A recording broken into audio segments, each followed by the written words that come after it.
créé une société qui s'appelle Zen Development Services Private Limited, qui est une société de coaching et de formation. Et l'un des programmes s'appelle Meet Your Roots, qui est un programme pour la diaspora indienne des Antilles essentiellement.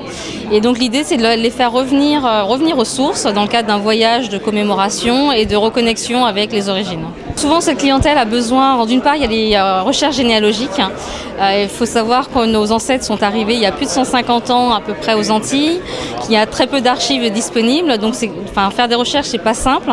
Donc souvent, on nous demande les gens nous demandent de les aider à faire ces recherches, que ce soit en France ou en Inde, de trouver les archives d'origine, la liste des bateaux, etc.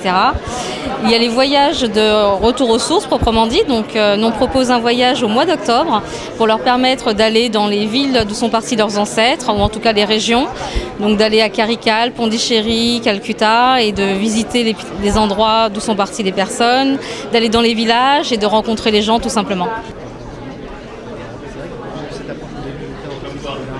Le magazine Brune est à 25 000 exemplaires tirés tous les 2 mois. 25 000 exemplaires tirés tous les 2 mois pour une répartition géographique qui est la suivante, de façon sommaire. 5 000 exemplaires pour la France métropolitaine, hexagonale, l'Afrique francophone, les Antilles françaises, Martinique, Guadeloupe, les 3 mégalopoles importantes côte Est, États-Unis, Canada, c'est-à-dire New York, Montréal, Toronto, la Grande-Bretagne également.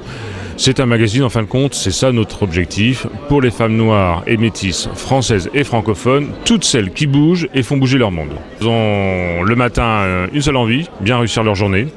Mais c'est une journée qui doit être à l'équilibre, c'est-à-dire entre les obligations professionnelles, familiales, elles ont envie de se divertir aussi, elles ont envie d'être bien dans leur peau.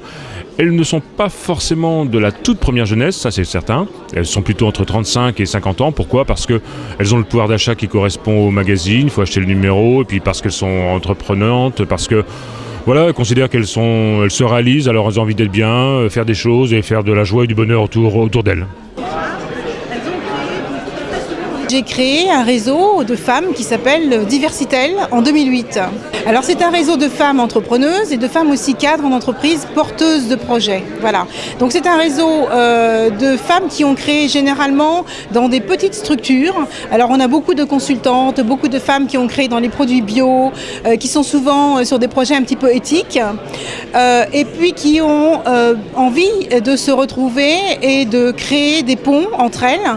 Alors on est aujourd'hui 300 qui sont répartis sur Paris, donc 50%, sur la province une trentaine de pourcents, et puis sur le reste du monde, à savoir aussi que je compte les dom-toms, une vingtaine de pourcents. On essaye donc ensemble de se réunir, de se rencontrer, et puis surtout de faire connaître nos entrepreneurs et entrepreneuses.